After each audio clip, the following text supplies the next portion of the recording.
ಮಧ್ಯರಾತ್ರಿ 1:30 RCB ಆಟಗಾರರ bus ಹೊರಡುವವರೆಗೆ stadium ಬಿಟ್ಟು ಕದಲದ ಫ್ಯಾನ್ಸ್. ರಾಯಲ್ ಚಾಲೆಂಜರ್ಸ್ ಬೆಂಗಳೂರು ತಂಡ CSK ವಿರುದ್ಧ ಗೆದ್ದು ಪ್ಲೇ ಆಫ್ ಪ್ರವೇಶಿಸಿದ ಖುಷಿಯನ್ನು ಅಭಿಮಾನಿಗಳು ಬೆಂಗಳೂರಿನ ಬೀದಿ ಬೀದಿಯಲ್ಲಿ ಸಂಭ್ರಮಿಸಿದರು. ಮಧ್ಯರಾತ್ರಿ 1:30 RCB ಹೊರಡುವ ತನಕ ಫ್ಯಾನ್ಸ್ ಚಿನ್ನಸ್ವಾಮಿ ಕ್ರೀಡಾಂಗಣ ಬಿಟ್ಟು ತೆರಳಿಲ್ಲ. ಇನ್ನು ಇಂಡಿಯನ್ ಪ್ರೀಮಿಯರ್ ಲೀಗ್ ಹಂತದಲ್ಲಿ ತಂಡವೊಂದು ಆಡಿದ ಮೊದಲ 8 ಪಂದ್ಯಗಳಲ್ಲಿ 7ರಲ್ಲಿ ಸೋತು ಪ್ಲೇ ಆಫ್ನಲ್ಲಿ ಸ್ಥಾನ ಕಾಯ್ದುಕೊಂಡಿರುವ ಘಟನೆ ಇದುವರೆಗೂ ನಡೆದಿಲ್ಲ. ಆದರೆ ರಾಯಲ್ ಚಾಲೆಂಜರ್ಸ್ ಬೆಂಗಳೂರು ಶನಿವಾರ ಚೆನ್ನೈ ಸೂಪರ್ ಕಿಂಗ್ಸ್ ತಂಡವನ್ನು ಸೋಲಿಸಿ ಇತಿಹಾಸವನ್ನು ಸೃಷ್ಟಿಸಿ ಪ್ಲೇ ಆಫ್ಗೆ ಪ್ರವೇಶ ಪಡೆಯಿತು. RCB ಅಭಿಮಾನಿಗಳ ಸಂಭ್ರಮಕ್ಕೆ ಪಾರವೇ ಇರಲಿಲ್ಲ. ಬೆಂಗಳೂರಿನ ಬೀದಿ ಬೀದಿಗಳಲ್ಲಿ ಅಭಿಮಾನಿಗಳು ಈ ವಿಜಯದ ಅರ್ಥವನ್ನು ಎತ್ತಿ ತೋರಿದರು.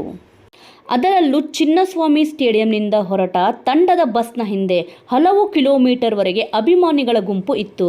ಜನರು ತಮ್ಮ ನೆಚ್ಚಿನ ಆಟಗಾರರನ್ನು ನೋಡಲು ಮಧ್ಯರಾತ್ರಿ 1:30 ಕಾದು ಕುಳಿತಿದ್ದರು. ಬೆಂಗಳೂರು ಮಾತ್ರವಲ್ಲದೆ ಕರ್ನಾಟಕದ ವಿವಿಧ ನಗರಗಳಲ್ಲಿ ಸಂಭ್ರಮಾಚರಣೆ ಜೋರಾಗಿತ್ತು. ರಾಯಲ್ ಚಾಲೆಂಜರ್ಸ್ ಬೆಂಗಳೂರು ಶನಿವಾರ ತಮ್ಮ ತವರು ನೆಲವಾದ ಬೆಂಗಳೂರಿನ ಚಿನ್ನಸ್ವಾಮಿ ಕ್ರೀಡಾಂಗಣದಲ್ಲಿ ಅದ್ಭುತ ಪ್ರದರ್ಶನ ತೋರಿಸಿ CSKಯನ್ನು 27 ರನ್ಗಳಿಂದ ಸೋಲಿಸಿ ನಾಕ್ಔಟ್ ಹಂತದಲ್ಲಿ ತಮ್ಮ ಸ್ಥಾನವನ್ನು ಖಚಿತಪಡಿಸಿಕೊಂಡಿದೆ.